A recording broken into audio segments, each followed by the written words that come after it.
I think as you're thinking about communication at work, think about what you prefer and what helps you be most productive. Think about your team and what's going to work best to move work forward in your team, and then think about how you might be able to impact the org. Even though you might not be sitting at the top of the org, you will be able to make a change by doing things differently and finding more efficiency in it.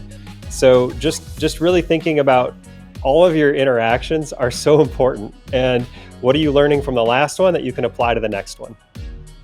Don't worry about boiling the ocean, so to speak, and changing your whole workplace culture at once. Just pick one new thing and try one new thing and see where that leads you. And if it's clunky at first, of course it is. Don't give up on it. That's how we learn. And we like to say, make it 1% better the next time, and you'll be amazed at where you are 6 to 8 months from now.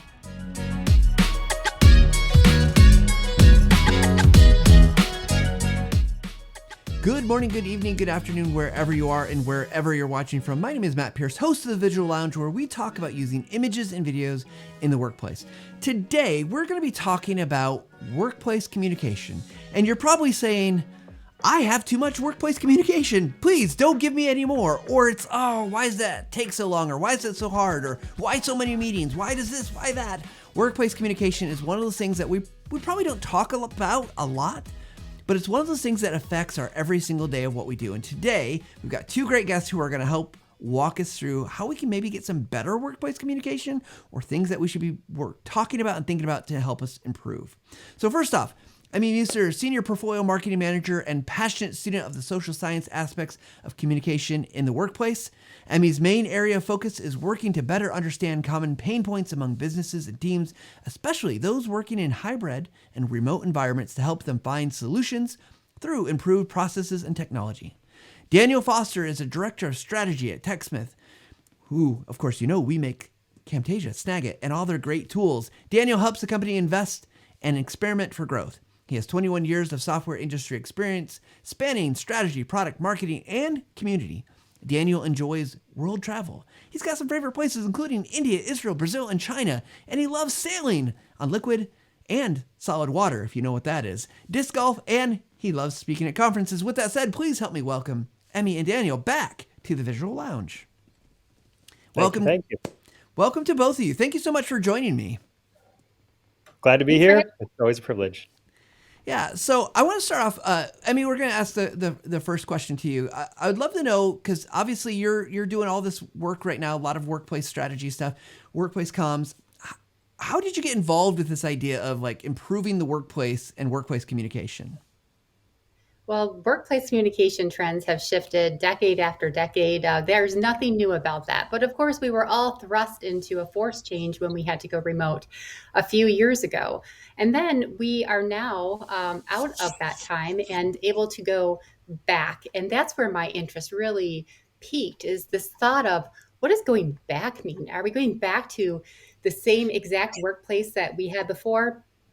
Certainly not. There are so many good things that we learned about communicating in the workplace through a remote model that can be applied to today. And that's where my passion picked up. And I hope to share that, what I'm learning about not just technology, but people and process and culture, to help people really lean into what the future of work looks like. Yeah, it does definitely. It seems like I turn around, I find an article that's about like either CEOs forcing their workforce back or some change from, remote to hybrid or hybrid to full time. And so it seems like there's a lot going on, and a lot of change happening at this point in time. So Daniel, different question for you though. I'm curious from your perspective, as you obviously are deeply involved in this space as well. What does success for good workplace communication look like? I know that's a very broad thing and it could be very specific, but like if you had to generally define that, what would it look like? Yeah, I mean, there's always like multiple players and preferences at work in there. So I think of it as a balance between what individuals want. So it might be convenient for me. It might be what's easiest for me as an individual, and that certainly matters. But then you also think about the team or the group norm. So how about the person I'm sending this communication to? How are they receiving it, and are they able to quickly parse it and know what they're supposed to do and respond in a way that's going to help both of us or all of us as a group? And those norms get worked out in those smaller groups. And then most of us operate within a larger organization. And so you have norms where, if you're communicating with people across the org or in different groups, obviously, you don't want to be like a clash of cultures. So there's some stuff that just has to get worked out sort of at the organizational level too. And obviously, bosses and people running the company have expectations about productivity and output. And so do we as individuals. We want to work efficiently and well too. So it's a lot of things kind of balancing and keeping them in tension. Yeah, for sure. Well, before we dig deeper into the workplace comms kind of overall topic, and I've got some questions based on some of the things you guys have talked about at some events. I want to just ask you. We always like to ask our guests before we get too deep a tip. Like a tip for using visuals or video in the workplace. What's one tip you would want to give our audience before we get deeper into the workplace comms? Daniel, we'll put you on the spot first. Wow. So I would go with one of the easiest ways to get started trying to use video if you just haven't ever done it at work before is asking for feedback or giving feedback with video. So probably even giving feedback might be one of the easiest. So someone sends you a document and says, give me all your comments on this. Now you can use the commenting features. Now if what they sent you was here's a survey that has multiple panels, right? That's even harder to give feedback on. But just being able to fire up the camera and have the screen recording visible, so whatever it is you're giving feedback on visible, and just go through it and in a really human way give them the pros and cons, and you're complimenting things that you're like, this is really strong, but I would probably do this here instead, and here's why. For one thing, it's just a lot faster to do. You can actually give more feedback faster using that, and it's way more humanized and kind of personal. It's not like someone's tearing up your work and pointing out all of its flaws. Everyone loves their baby and thinks their baby's beautiful. So that would be where I would start first. Yeah, I love that. So it's, I always dreaded the red pen from my English teachers and professors, because it's like, oh, everything is wrong. It was very rarely a compliment in there. So I love that approach. Yeah. And how often did you wonder, like, okay, I see your little tiny comment that you put, but like, I want to know more because I'm trying to learn here. I'm trying to get better at this. And so, yeah, like, I think just being able to get a little more detail is so helpful too. Yeah, absolutely. Emmy, what about you? What's one tip you would give to the audience? I'll build upon what Daniel was saying about humanity and don't worry about don't let perfection get in the way of getting started. A lot of the process and technology, the things that we can do to communicate more efficiently are started by just one person giving something a try. And it's imperfect and you throw it out there in the world and then it builds over time. No one's getting this right, whatever that is exactly overnight. But I think we see time and time again this fear of just making the smallest change to get started. So that's my tip. Dive right in. Yeah, I love it. Great advice, right? You never get better. You're never going to know what's going to work if you don't at least try it. So as we look at workplace communications, I know the event that TechSmith held earlier in 2023 called Level Up, you guys talked about the 5 broken communications, and I'm curious that idea of broken communications. What is broken, do you think, in our kind of modern communications that you would want to share with us today? And either one of you can take that. I Go can ahead, start Emmie. by responding and saying that this isn't new to a remote and hybrid workplace. These communications were broken even before we were working this way. And now it's just really elevated the opportunities that we have to improve them. So when you think about anytime you're sitting in a situation synchronously with lots of people, and it's not conversation, it's not collaborative, it's not one idea spurring off the next, there's something broken there that says, everyone has to work where I want them to and when I want them to, and all be on their game at the same time.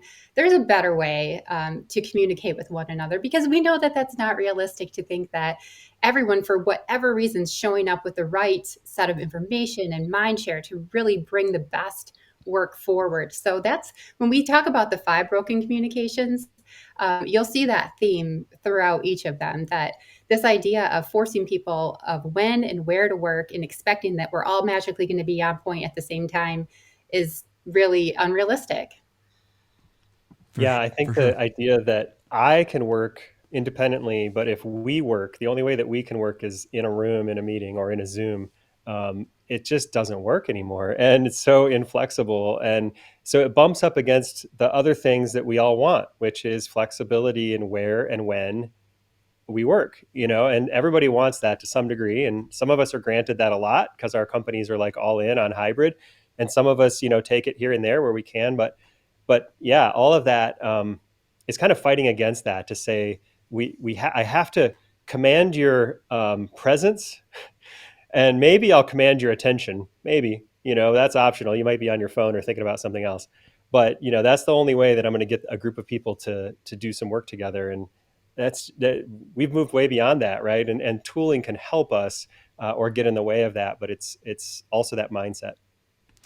So I want to get to those some of those broken communications, and I'm guessing here the 5 is just like it's a limit because it was a presentation. You can only do so many, right? There's probably lots of these, but to your point, Daniel, it does seem like there is this sense of some people are saying like, no, you got to be here, you got to be present at least to do this work. What, and maybe this is a too hard of a question, I don't know, but like where do you think that stems from? What is the draw for that? Because it must be that some organization somewhere has felt the benefit of having just people there. And I think to understand maybe how we get past it would help me to understand like why are people leaning to that when they could have flexibility or they could try these other things. I think a lot of it can be sort of a choice or a mandate, but I also think a lot of it's just habit. If you think about how a lot of people construct their work week, they construct it around their calendar, and the calendar is what dictates what you do next.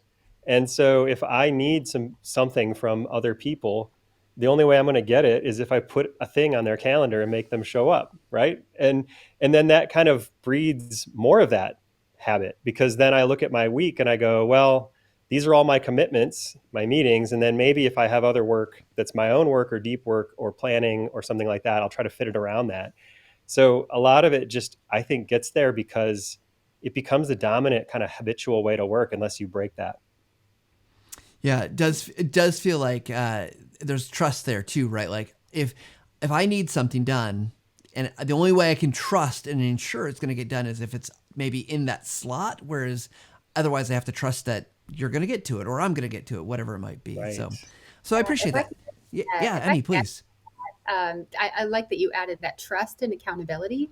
And it doesn't necessarily mean someone watching you all the time or not trusting that you're not taking a nap during your workday. I think that's a old perception. But our founder, Bill Hamilton, used to say that message sent doesn't equal message received.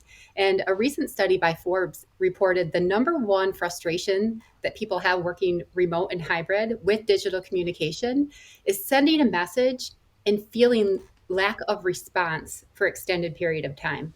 So you think about that frustration. I think that coupled with these habits that if I have you in person, that I can structure my workday. And also if I have you synchronously or in person, then I know you're receiving my message, or at least have stronger belief that you're receiving my message, contributes to that hesitancy for people to try an asynchronous approach. Interesting. I've got thoughts. I'm going to hold them because I want to make sure we get to some of these other questions. But so let's talk about some of these broken communications. We don't have to go through necessarily all of them, but what are the communications that you feel like are broken or that could be improved that stand out to the two of you? I'll pick on one really easy one. We talked a little bit about feedback previously, but one really easy one is the presentation, that you feel like you have to get people into a room to talk at them. Unfortunately, it's often at them, and you've seen a room full of people getting talked at this way, getting meetinged, Mm-hmm. like that, and it's just like glazed over or on their phones or doing other work. On Zoom, it's easier to just do other work. People can't tell if you're doing that. But what's broken about that is that often there is something in there that is the important part that you're trying to convey, and you do want people not just to know it, but hopefully to like give you some input or feedback or what about, what's the next step we take? Why is this important? And so if you're having that communication disconnect, you're really not doing that. And so one way that we've really advised folks is to take that asynchronous, and it's the easiest thing to package up some presentation or material or visuals or an idea, right? And do that as a video, send that out, and then just expect a response. And also just make sure to tell people what you're hoping to get from them. because a lot of us want to be good coworkers. We want to help each other win and help the organization win, but you have to be specific about, this is what I would like you to do after you've received this message, and here's what I need back. And then I think that really can work asynchronously and get us out of that room where we're just watching someone read bullet points off of a slide at us, which is sort of the worst. Yes, yes, it is. So, Emmy, what's another one of these communications that you feel like is just maybe broken for our day and time? Well, we hear it often working in hybrid or remote. It makes it more challenging for employees to engage in informal learning opportunities. So, this shoulder tap moments that we used to have. And what happens and why that's broken is sometimes working hybrid and remote, we'll have, especially newer employees, will hold their questions or get stuck at a spot on their work. And it doesn't feel like a big enough question to reach out and, what people would say, interrupt someone in their very structured digital day to ask that question. And so a way to flip that opportunity is to, use quick visual communications to ask your question if you're the person seeking that training, and then respond as well, or provide this shorter piece of information that might be a frequently asked question, and then share that again and again and again as it gets asked by different people from you. I mean, think of how many times you in your role get asked the same question by different stakeholders. And doing that with piece of visual communication that you have on hand will enable you to answer that same question consistently and quickly, and take back those informal training opportunities, helping people really keep work moving forward, even though we can't bump into each other in the hall or just pop into one another's offices. Yeah, and I love that you're thinking also about the reuse, right? Like that you do this in there are some things that will probably only be used once, but there's probably things that can get used over and over. I have things I still ask about at TechSmith, right? Like, gosh, how do I do this? It's been a year since I last did that. So how do I do it? And it's nice to be able to, when I can find those resources, to come back to them. I want to ask a question, and we'll get back to more broken communications, but I want to ask a question here because, Daniel, you mentioned video, and Emmy, you mentioned visuals, and I'm curious, as you're thinking about workplace communication, how are the two of you making some of those determinations about what you're going to use in terms of like what to present? Like obviously, I think as a company, TechSmith, we make tools that make this easy, right? We got Snagit that does really great things. If you really want to get heavy into video, you got Camtasia. But how are you determining when that's appropriate? Like when you're just going to do a screenshot or maybe a couple screenshots versus a video? Do you have any guidelines or kind of suggestions around that? My rule of thumb that I tend to use is, if I can literally communicate it in one frame, one screenshot with maybe some annotation, and get the whole point across, either it's a question or a, hey, look at this, or does this look right to you? Or here's the answer to what you were asking me.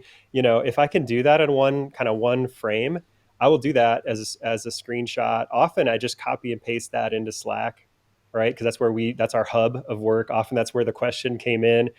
I try to put it into channel often where other people might see it. Or if I do think it needs that reuse and I'm probably going to use it again, I'll put it on screencast to make it available for others. And then if it's like a sequence of two or three screens or bits of information, I might use a template in Snagit, because that lets me actually lay out two or three things. And I just did that yesterday, that I wanted to show someone. I'm trying to remember. It was like, I think, a competitor product. And I was like, ooh, I really like how they do this. But it's two or three screens. So I showed that.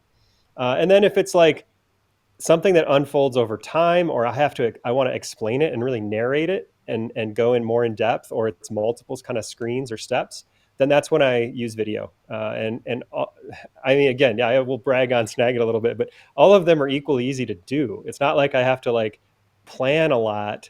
It's a very instantaneous decision between those three, and then I'm off and running. Yeah, Yeah, I'll see I it love it. plus I'll plus one that with Daniel. So first for me is whatever's quick and easy. So I think it's safe to say I'm always relying on visual communication, because we all know the saying that a picture is worth 1,000 words, and it's been proven. So how do I go from image only to video? Is if that text that's accompanying my visual goes from, this short to this long, 3 to 5 sentences might be okay. But after that, I'll stop myself, delete that text, and record a quick video because I know that that message is more likely to be consumed. And really, we're thinking about the recipient ourselves to make it quick and easy, but also we want our message to be heard and acted upon. So we want to make that really good. I'll also say the breaking point for me when it's not a visual, elevates to video, and then it's no longer just a video, and I really do need that synchronous meeting is when my videos start hitting that 7 minute mark. Then I realize I need to likely flip that meeting, share the video for pre context, but then get together in a room or synchronous Zoom room, whatever it may be, to have the more collaborative conversation. Yeah, Yeah, I love that elevation. Go ahead, Daniel. I was just going to totally springboard off of that thought for the audience. That is so critical. And so sometimes I'm starting to make a video and I'll realize, I think the thing to keep in mind is video is a great thing to be sent, but it takes you a minute to engage with it, right? If it's a 2 or 3 minute video, you can do it 1x or 2x or, whatever, 1.5 speed. But essentially you are still asking for some minutes, right, from the person. And so then I'm instantly thinking, how do I make this super concise? Even if it takes me a little longer, I know that if I'm going to send it to 5 or 8 people, I don't want to take a lot of time from 5 or 8 people. I'll maybe throw in a quick table of contents. Again, Screencast makes that easy. So then they can jump around or whatever. So just being super respectful of the ask and the commitment it is to even watch the video, and then just making sure that every one I send, hopefully the next one I send, the person will be like, "Oh yeah, he really respected my time last time. I'll watch the next one." It's a little bit of that. Well, I love this because it actually gets into some of the questions I was going to ask, and you've already answered one or two of them. But I'm curious because so TechSmith, as you both well know, we did this async month where we basically said, yes, you can have meetings if you need to, but try to do everything asynchronously first. And one of the drawbacks was just like all of a sudden I had lots of videos to watch, and I was trying, like, the amount of information it felt like just went up, even though I wasn't going to meetings, which, I think it was a fair trade-off. But I have found that sometimes it feels like, gosh, if Emmie sends me a video and Daniel sends me a video and then if it ends up feeling heavy. And I'm curious, what advice would you give? Because I think that it's a challenge. I think there's still the benefit to me in the long run is I can view it when I want. I don't have to go sit in a meeting that's probably 15, 20 minutes longer than it needs to be. But how do you help people, kind of the organizations, when if they're like, yeah, let's do this, we're in? How do we overcome this challenge that just kind of information, so much information? And I'll be clear too that it's not just video as a medium. I'm feeling this at times with like Slack, right? Like how many Right. channels open do I have on Slack? How many messages are there? How many messages that don't really matter because it's a general thing or it's to someone else, but I'm like, oh, I better see what that is. So I'm curious if you have any advice I'm actually just seeking therapy and advice at this point. I think that some of it is of evolution of norms and us getting just used to so part of it is recognizing I am, what you to do when you get invited to a meeting, right? Because we've been invited to meetings and you sort of have some idea, maybe you prepare in advance, maybe you show up cold, but whatever, what's expected of you and you plan for it. And when someone is initiating an asynchronous interaction with you, it's new habit, right? But you go, oh, okay, that's what this is. It's not just a quick email that I'm supposed to read and then whatever, delete, right? They actually want me to do something to engage on this so that we can move this forward. So it does take a little bit of maybe pausing to say, does this fit into my day right now?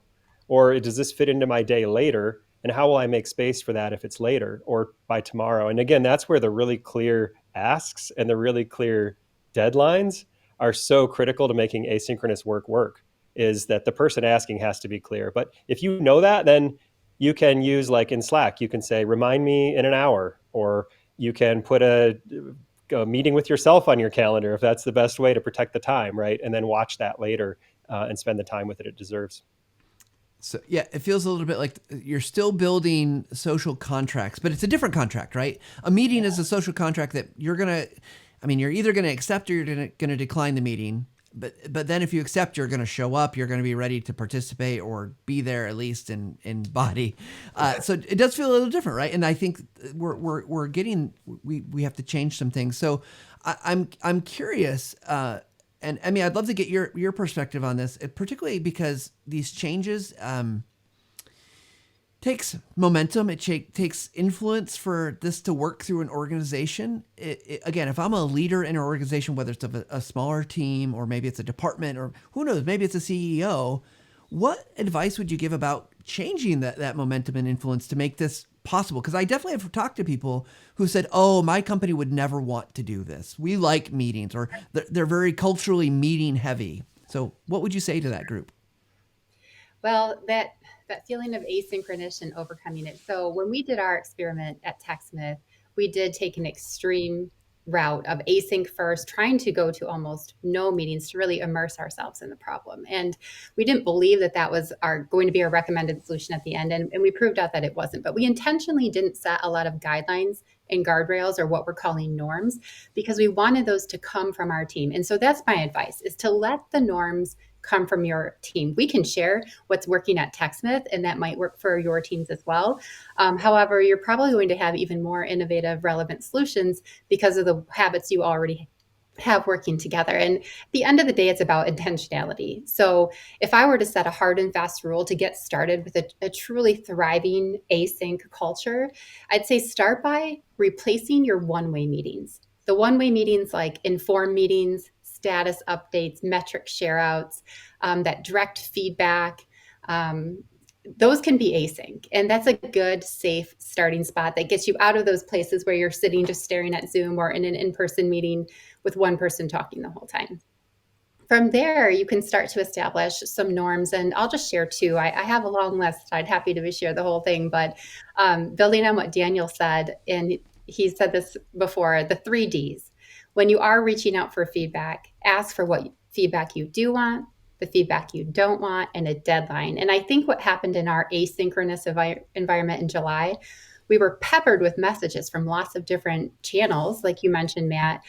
And it was unclear often, what is my role? Do I need to respond to this? Is it just an FYI?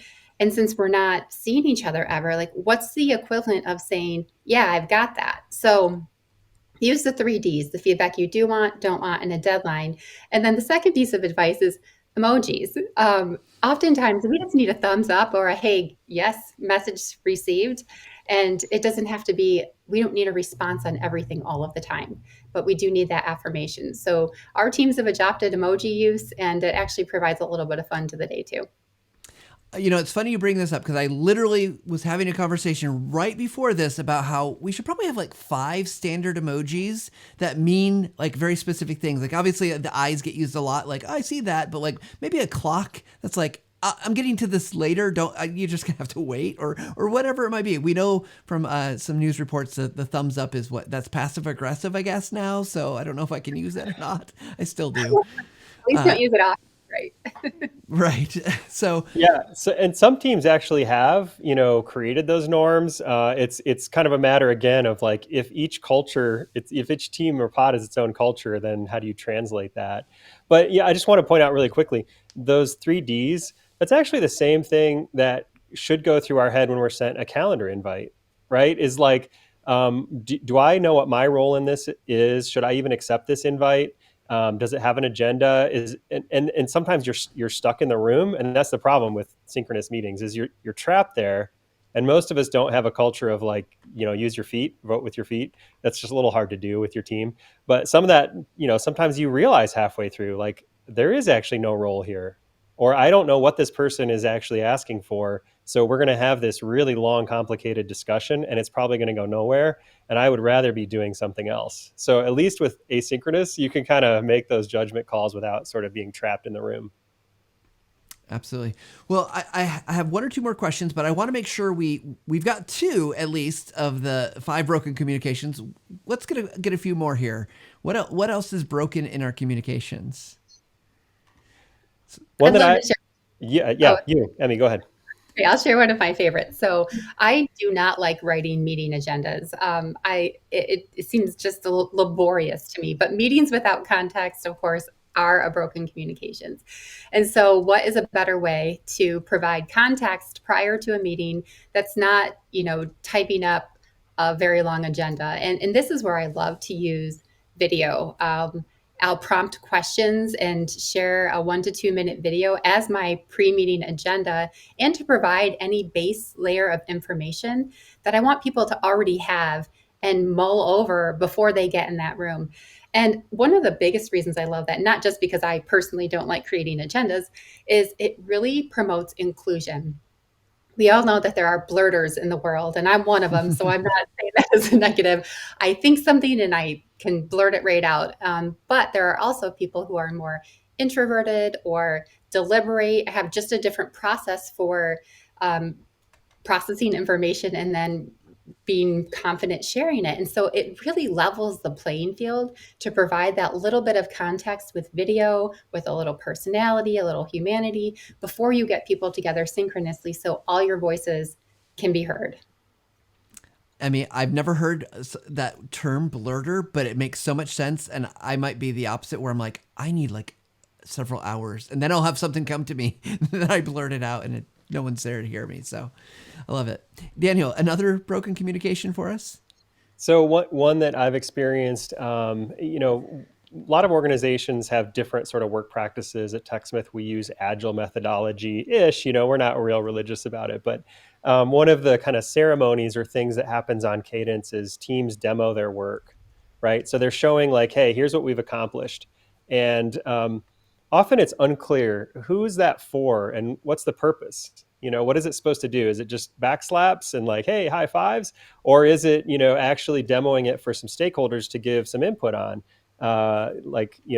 ask questions and then create a conversation and maybe have some different action items. So as a stakeholder, I get invited to a lot of these demos, and I honestly can't make some of them. And it's really sad because I feel like I'm not appreciating the team's work by not being there. But when those are moved asynchronous, then as a stakeholder, I can go in and engage later, and I'm able to even ping, individually at mention or contact the person who was sharing that bit and ask a question. And ideally that would, create some other kind of interaction or conversation, or maybe some to-do items or additional research items. So I think that's one of the ways that often, when it's done synchronously, it's kind of it feels like a little bit of a waste. And no one really wants to stop the whole proceeding and be like, I have a question or I want to say something, right? Because it's a room full of people, and usually they're big meetings. So I think just moving it async provides a lot more opportunity for engagement, and hopefully making the ideas and whatever it is you're working on, the project or the product, even better by having that engagement. Yeah, and it gives time for that processing time. I think sometimes is so helpful, right? Because I often don't think, like I said before, sometimes I just need time to think about it, and I don't have that immediate like reaction of like, what does that mean? So I love that. All right, we got 4. Is there one more we could give to our audience?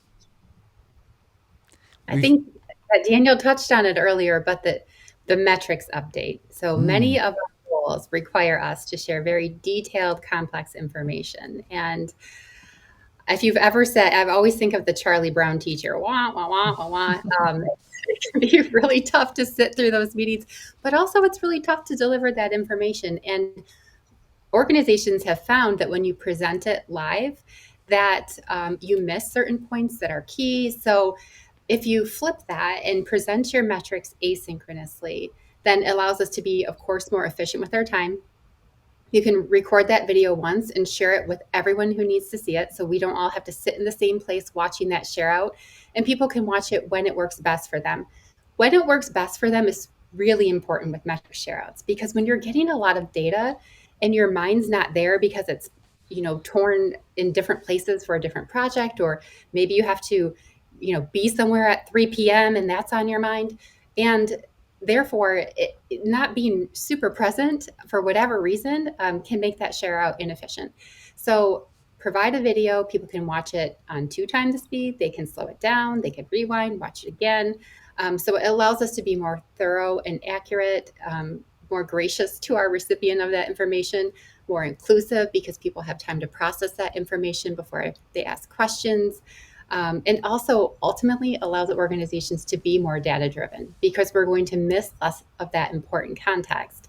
The other part of this that is key and critical here, when sharing metrics, if you're the person delivering that information, it's really tempting to spew everything we know, but instead really call that down to your 3 to 5 main points, because ultimately you're looking to let those metrics tell a story that makes your teams be able to take smart action. So for all of those reasons, that's when we're super passionate about it as well. The metric share out is a broken communication that is definitely more efficient when you can record that as a video and share it out instead. Yeah, and I gotta imagine that your ability to focus, like to show whatever the key data is in context, is so much easier, right? You can really, I mean, I'm just thinking of snag an image, right? I can draw an arrow, I can put a box, I can really emphasize where maybe on the screen it's, I might be sitting in the back of a room and maybe it's hard for me to see because I'm not wearing my glasses because they're always smudged. Hard to Right. see. Yes, So that's the screen draw with Snagit, and coming soon with our next minor release is cursor effects. So the ability to highlight your cursor right on screen to add emphasis to the point you want people to see. I'm pretty pumped about that. can't wait. Yep. Well, The other thing I'll mention about that yeah. video piece is you're in the room, right? And you miss something and you're like, can I rewind 15 seconds? I do that on my podcast all the time. I hit that back 15-second button. But in the room, it's really hard to do. And half the people in the room are like, come on, I don't want to back up. So with video, you can just, hit that -15 and hear it again. Yeah. So we're getting close. I want to get to the speed run, but one of the questions I wanted to ask you maybe takes us a little far afield, but I hope it's okay. Is obviously right now there is a buzz. There is just a buzz about AI in the workplace, and obviously there's a lot we've already said on the show about using AI for video. I'm curious from a workplace communication standpoint, future take. Like Emmie, you are a future work strategist. Daniel, you're a director of strategy. You're looking ahead. How is AI going to help change the way people are communicating, or is it just is it going to be a bust? I know people who want you to say it's going to be a bust. I don't know if that's true, but I think some people want that. Daniel, I you want played to I start? played around a little bit with it myself, obviously, to try to, using some of the available tools like ChatGPT, to try to test out some different things. And so I think that story is largely yet unwritten. I will say there's some hints of some brands. We haven't gotten there yet with TechSmith, but of sort of coaching. So think about, not everybody's a great presenter.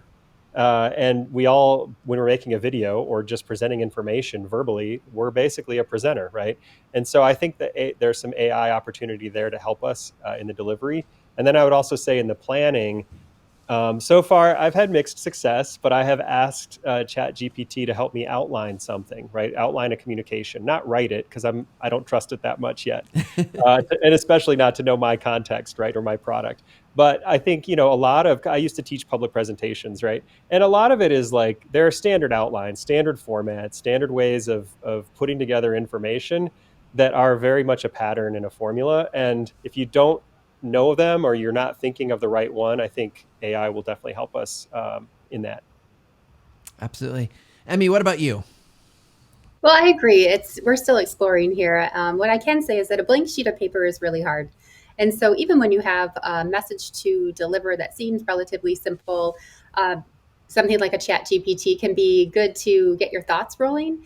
And then largely when I've used that, I go, well, that's not what I really want to say. And I completely rewrite it, but it still gives me just that little oomph to get a project started that I might be struggling with in terms of how do I say this or how do I structure this, like Daniel had mentioned earlier. But ultimately, I am a little bit skeptical. I believe it's a helpful tool for what I just said, but I can't see it as a replacement because communication is personal and human. And that's what we're talking about, right? We're talking about ways to really have expressive communication, authentic, real people communication with the use of technology. And that will require people, not a complete replacement. I love that. Yes, we need people. It is not a silver bullet, but it'll be interesting to see where it goes as we look in the future. Along with where I'm excited to see where our tools go. Well, Daniel and Emmie, it is time we move into our speed round. So for anyone who's new to listening to this is our speed round questions. They're meant to be quick, short answers to quick questions, but their questions are decided by the roll of a die. So we're gonna go ahead and jump into our speed round.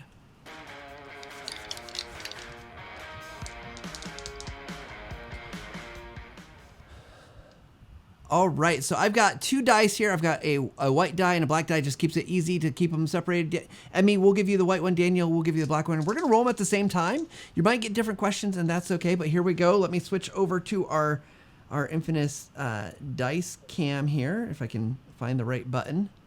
Nope, that's not the right button there. Got to get the right tool for the right place. All right, here we go.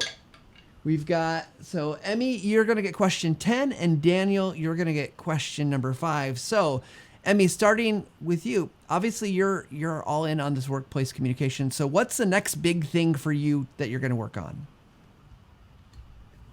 The next big thing that we're working on is helping people get started and leaning into possibilities. So that sounds really broad, but what we are learning is that people need to see very specifically for their role how to move forward with an asynchronous habit. Like perhaps the metric share out really resonated with you today, or the replace an agenda. But we're finding that we have to help connect the dots more. So I'm trying to work to partner with different users of Snagit already, companies who are relying on us to work more closely on connecting these loose ideas that might feel a little uncomfortable to getting started by trying something in the software and moving forward. So I'd say the short form of that is just working as a coach and nudging people forward and being here to continue to learn and respond to questions as needed. Fantastic. So, Daniel, your question was number 5. You are truly an expert at the stuff that we've been talking about today. You've gained that expertise. And, you get to, there's a lot of stuff that we talk about that's in your bio, the things that you've done, the software companies, all that kind of stuff. You're a public speaker. But what's something you're an expert in that we might not know about? Oh man. Well, I don't know about expert, but I do a lot of board gaming, and I love playing new games. The one that I just got an expansion for was Wingspan. A lot of folks out there playing that one right now, and I just got my first expansion for that. So I do eventually. Sometimes I'll play a game enough where I'll like really study it because I get tired of losing, and then I try to figure out how to win. And it is worth noting that at one point in TechSmith history, Daniel did make it into the TechSmith calendar, and was the you're featured as playing Catan, and it was a big deal. It was a big deal back in like 2008, I think. Yeah, I feel like maybe that put me a little ahead of the board gaming curve, I don't know. Maybe I was early on something in my life. Perhaps you were, but it speaks well to you, and what a great thing to be known for. So, all right, let's do one more question each for you. So here we go. Those dice are rolling, and we'll start. Daniel, we'll start with you this time with question number 11. What's one resource you think everybody should know about? Now, obviously, this could be a TechSmith resource, something about workplace comms, but could be something broader than that as well. Oh man, that's really hard not to give you something TechSmith related. I would say if folks haven't yet gone and checked out the Level Up, and I know, maybe, is this a plant? Come on, Matt. If folks haven't gone out and checked out our Level Up event, I am just really thrilled with it, all the work that all the presenters put in and the organizers. It was a super fun event. I'm sorry if you couldn't make it live. It was a hoot to be there as part of it. But even if you're just coming to the replay, and then we broke down all kinds of deliverables and takeaways.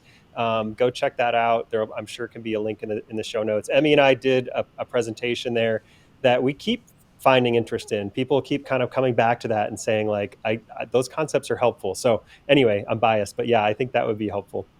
Yeah, I was going to make sure it got mentioned. We will put the link in the show notes, and if anyone likes a little fun at the end, there's maybe a game show hosted by yours truly. So, and it's cool. It's fun. It was a fun event, and it was, just so much great information. I know it's one of those things I walked away from that I'm like, taking notes and learning from. So it was awesome.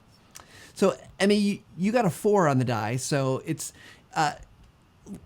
what tip or best practice not mentioned today that you'd want to share with us? So we talked a lot about workplace communications. Anything that you'd like, you know what, Matt, you didn't talk to me about this, so I really need to make sure this gets shared. Anything like that?